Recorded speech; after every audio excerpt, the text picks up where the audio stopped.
Hi, Christos. I'm Sarah from The Hi, Sarah. Upcoming. So lovely to chat to you. Thanks for taking the Nice time meeting out. you. No, Um, thank you for this. Thank you also for your time.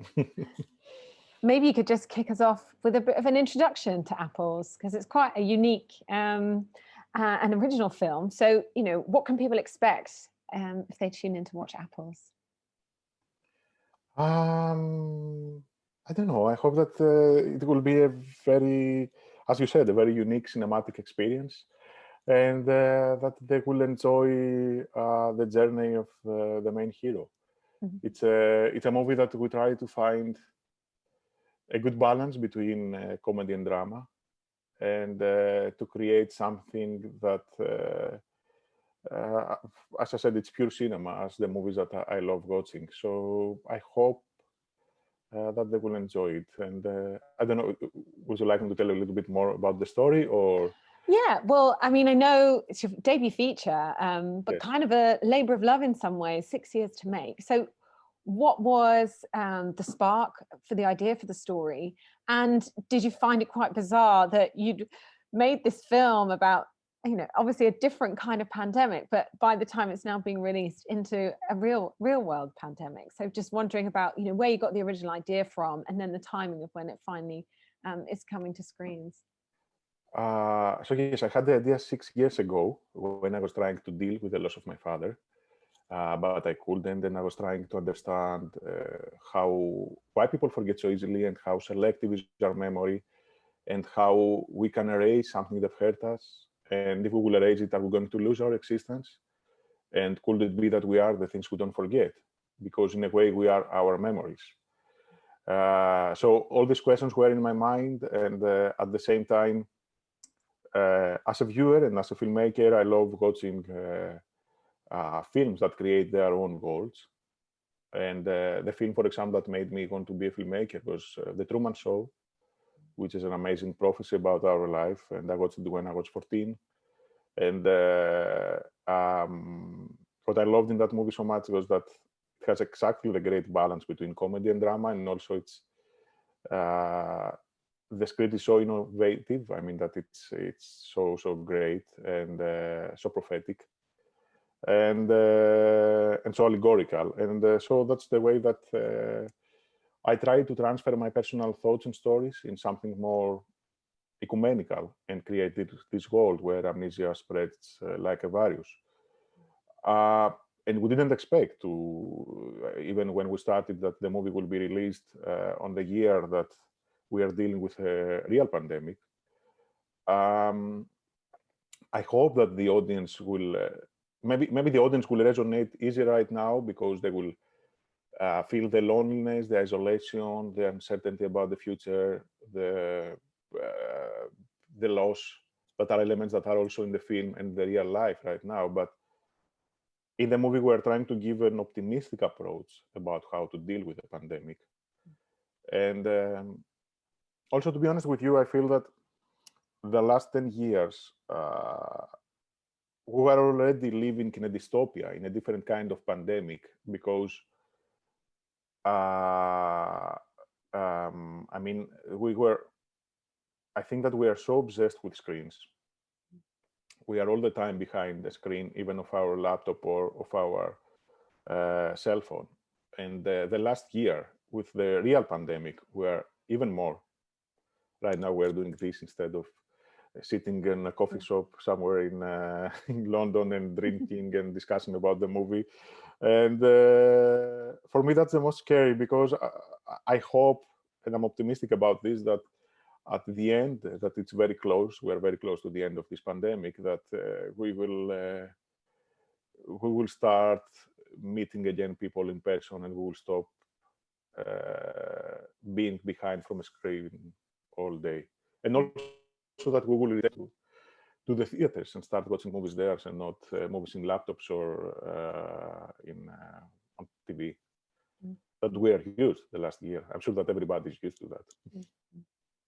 And I was wondering a little bit about your influences, because I know you in fact worked with Yorgos Lanthimos, and when I was watching it before I actually knew that, I felt like there were some, hints of that kind of like deadpan, absurdist, kind of surrealist feel to it. And I was also kind of hearing this phrase about the Greek weird wave. So, what do you understand by that term, and do you consider yourself kind of a part of that? And and what was it like working with Yorgos? How did that perhaps influence you in some ways? Yorgos is a great director. He's one of the most talented, and also with his co-writer Eftimis Philippou, they were actually they create their own wave. I don't feel that this is Greek weird wave. I feel that this is a wave that many directors maybe in the world have followed or have inspired by it. And the way of working with Yorgos was great because I felt that he's a guy who lives and breathes in cinema. I mean, that he watches movies all day. Even I remember that when we were doing the rehearsals of Dogtooth, that every day after the rehearsal, he was going to a theater and he was watching a movie. So he loves so much cinema, and he's a 24/7 person, and that's something that I really admire. Then about if I believe that I'm part of this, I mean, that I don't feel that, as I said, that it's a Greek new weird wave. It's more Lanthimos, Eftimis Philippou new wave and their own style. And it wasn't actually our reference in the movie. I know that maybe the deadpan approach sometimes that we have, especially with the doctors and how they behave, that it's a little bit more clinical. But we did that because they are doctors, and we wanted to give that clinical approach. And this is more, I feel that this is more also connected with my influence from a director that I really love, who is Roy Andersson, and his deadpan humor that he gives in his movies. And then in general, our references were more close to Charlie Kaufman stories, or as I said, The Truman Show or other movies, and we tried to make a more European Charlie Kaufman story in a way. Yeah, and I was thinking that as well, and how this film kind of sits in similar, there's a similar space out there where it's like Eternal Sunshine of the Spotless Mind, or even Memento, and what it has to say about the nature of memory, because your film is set in this sort of timeless, you sort of feel it's a bit futuristic, but then there's a real feeling of nostalgia with the tangibility of the cassettes and the Polaroid camera, which I think is similar in like Eternal Sunshine. So how does it link to those films, and what do you think you wanted to say about the nature of memory through bringing in those aspects? In general, I feel that the technology has affected a lot our memory. Even 20 years ago, I remember that I knew by heart, I remember by heart around 50, 100 phone numbers. Right now, I remember one or two, and everybody, I think, is the same. So, and not only that, you're going to go from one place to another, and you are using Google Maps instead of going with your mind and how you remember the streets and everything. So, I feel that the technology has affected us a lot, because there is no need to save something in your mind anymore. You store all your data in devices. And that's why we wanted to use in the movie elements that are almost forgotten, like Polaroid cameras, all tape recorders, cassettes, and old TV, old radio.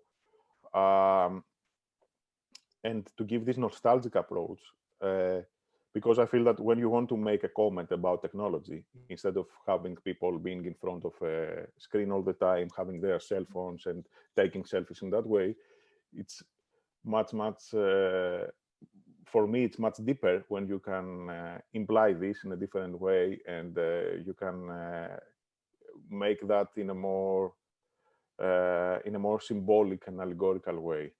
And that's why we selected to not use the technology in the movie, and to create something that is more timeless in a way, because we don't know if it's in the near future, if it's in the I also feel that most of the dystopian films are futuristic or distant, and I feel that they can be more powerful when they stay close to home and to have a different approach.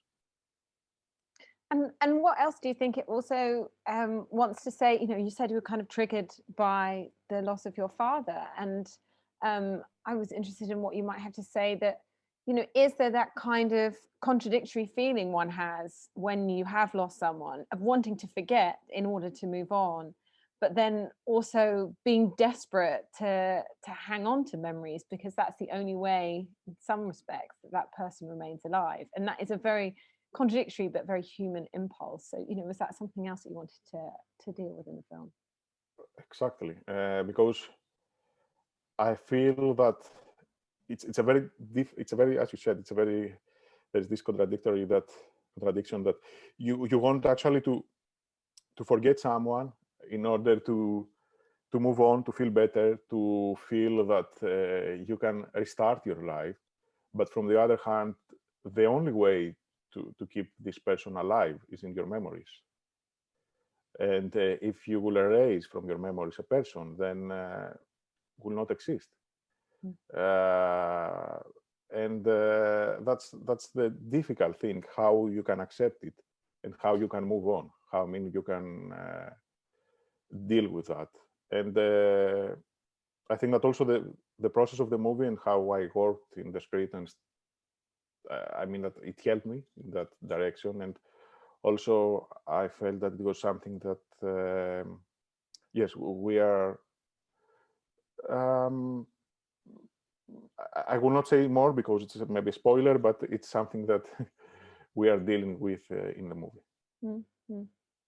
And also the concept of our identity, because I was thinking like the Polaroids in a way are kind of like this analog version of an Instagram feed, you know, just kind of those snapshots, but how suddenly when you put them into that format, how empty that seems, because without all of the sort of lived experience and, you know, the tangibility of actually like living through those memories, then they seem so meaningless. So is that kind of like what you wanted to achieve with that? Yes, for sure. It was a comment on social media and how people experience life right now. Because if you will think that the main hero, what he has to do is to follow some tasks that he has to reenact on a daily basis, and these tasks are he hears something, then he has to imitate it, to take a selfie with a Polaroid camera and to put it in a normal photo album, analog photo album. And it's exactly what we live right now. I mean, that we are watching something maybe in TikTok challenges or in Instagram, and then we're all the time care so much about taking the right photo to show to the other people that we are living in life. Mm. And with a Polaroid, most of the times we are using Polaroid filter in Instagram, for example, and upload it in a digital photo album. And but I feel that we care more about the photo than to live the experience, and that's the most scary thing, because in that way we are losing our identity. We care more about how to prove to the other people, to our followers, that we live, when actually we don't live. And yes, I don't know. For me, that's the most scary thing, and I don't know. And so do you hope when people watch it, it almost, in the way it can seem from some respects a bit bleak, you know, and there is this kind of, you know, overcast look to the whole film, but in somewhere in there, there's kind of a trigger to make you want to go out and sort of, you know, when all these restrictions lift, throw away your camera phone and just go and, you know, really go and have some amazing life experiences to kind of make up for this lost time. For sure, for sure. I mean, that the last year, I think that we have missed so much to do things, and also to meet people and do things with other people, and we have missed so much communication that yes, I would love if somebody, even if somebody will tell me tomorrow morning that, okay, you are starting for the next month doing one task every day, but you are allowed to go out and doing, and I was like, okay, let's do it. And what about the experience of making the film? You know, working with your cast, because it's quite stripped back, you know, in lots of ways.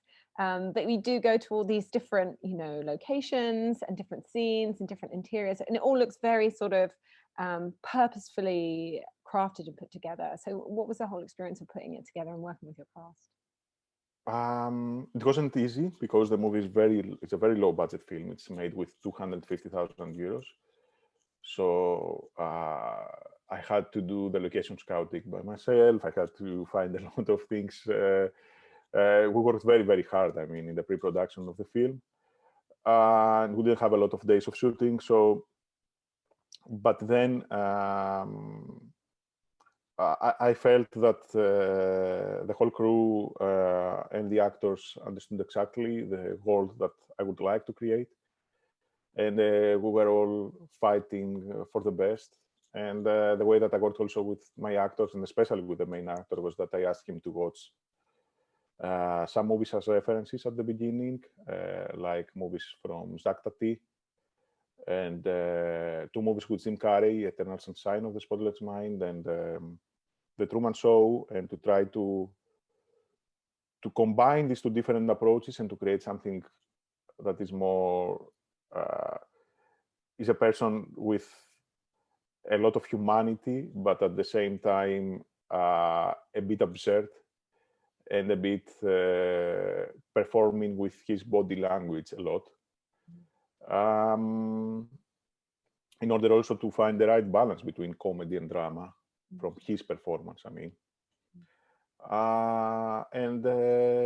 Yes, that was the way that we worked. I mean, of course, we did many rehearsals. We discussed a lot about the film. And also I was trying in every scene to create the right atmosphere for him in order to get in the right condition and perform, yes, what we had in our mind. Mm. And then coming to kind of the life of the film itself, you know, doing so well at the film festival so far, being the Greek entry for the Oscars, you know, how does it feel to kind of have those sorts of platforms for your film?